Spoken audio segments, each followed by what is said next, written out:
महाराष्ट्र के कल्याण से एक खबर सामने आई जहां पर 13 साल की नाबालिग बच्ची के साथ एक शख्स ने न सिर्फ रेप किया बल्कि उसकी हत्या कर दी। कत्ल के बाद उसने अपनी वाइफ को भी इस लाश को छुपाने के लिए शामिल कर लिया था। दरअसल वारदात है 23 दिसंबर की, जहां पर एक शख्स ने अपने घर पर ही उसने उस लड़की के साथ बलात्कार किया था।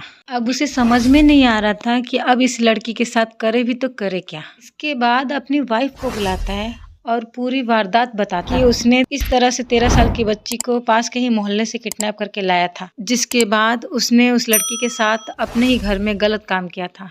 अब वाइफ को भी समझ में नहीं आता। इतने में जो शख्स होता है 35 साल का विशाल, उसके बाद उसकी वाइफ आती है एक सूटकेस के साथ, जिसमें उसने बकायदा उस 13 साल की बच्ची की लाश को ठूस दिया था।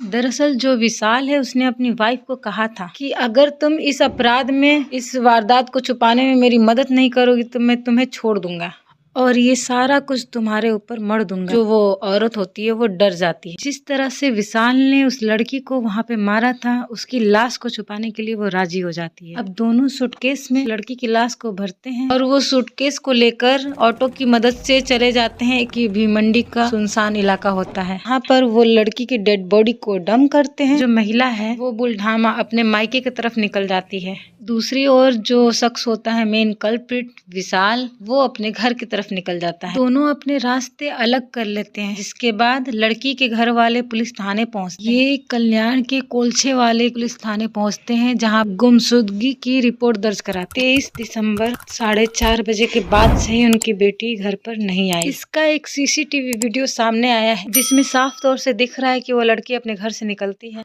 गुमशुदगी की रिपोर्ट कल्याण के कुलछेवाड़ी थाने में दर्ज कराई गई थी, जिसके बाद से पुलिस लगातार इस मामले में तहकीकात कर रही थी। इसी दरमियान पुलिस को सीसीटीवी फुटेज हाथ लगती है, जिसमें लड़की अपने घर से उस ओर जाती हुई नजर आई। यहाँ पर विशाल ने उस लड़की को किडनैप किया था। पुलिस खंगालती है तो उसमें पता चलता है कि ये कोई और नहीं, विशाल गौली और उसकी वाइफ साक्षी थी। दूसरी ओर विशाल गौली की तलाश में पुलिस छानबीन करती है, जिसमें खुलासा होता है कि वो अपने गाँव जा चुका है। पुलिस वहाँ की पुलिस को कोऑर्डिनेट करती है कि विशाल गौली अपने घर पे यानी बापगांव जहाँ पर वो छुपा था, जिसके बाद वहाँ से उसे पकड़ लेती है, वापस कल्याण के लिए ले आती है। आपको बता दें कि विशाल से जब पुलिस पूछ जांच करती है, 5 केस उस पर पहले से ही दर्ज थे। उनमें से 3 केस ऐसे दर्ज थे जिनमें उनकी वाइफ ने बताया था कि उनके साथ अत्याचार हुआ था। इसके साथ ही एक नाबालिग बच्ची के साथ छेड़छाड़ की थी, जिसे लेकर एक FIR दर्ज हुई थी, यानी पॉक्सो एक्ट के तहत उस पर पहले से भी मामला दर्ज था। इसके बाद ये खुलासा हो चुका है कि ये दोनों मियाँ बीवी मिलकर ही उस बच्ची की लाश को ठिकाने लगाया था, यानी खुद साक्षी के पति ने उसके साथ दरिंदगी की, पर साक्षी उसका साथ देती है सारी चीजें मिटाने में, सारी चीजें छुपाने में।